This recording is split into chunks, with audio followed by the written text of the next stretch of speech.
એક બેન એના ઘરવાળાને કહે કે દિવાળી આ વખતે તમને ખરીદી કરવા નથી જવા દેવા, એ કે તમારી ખરીદીમાં ફૂલખેણી મૂકો.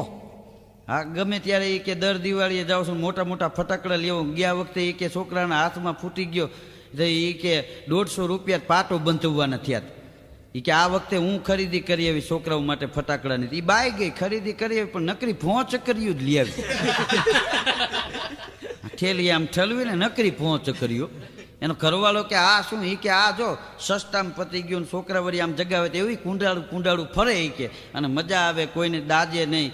એ કે તમારામાં કોઈ દી બુદ્ધિ જ ન આવી, તમે આવું કોઈ દી લઈ આવ્યા? ઓલો તો રોવા જેવો થઈ ગયો. આ બુદ્ધિ ન આવી એટલે તારી આ લગ્ન કર્યા એ કે. પણ બહેનું એવું બધાએ વાળું પાણી કરી લીધા. વાળું પાણી કરીને છોકરાઓને કે હવે બેટા તમે એ ડેલી આ ભોંચ કરી જગાવો. તે ઓલો ભાઈ ત્યાં ઊભો તો એ બાઈ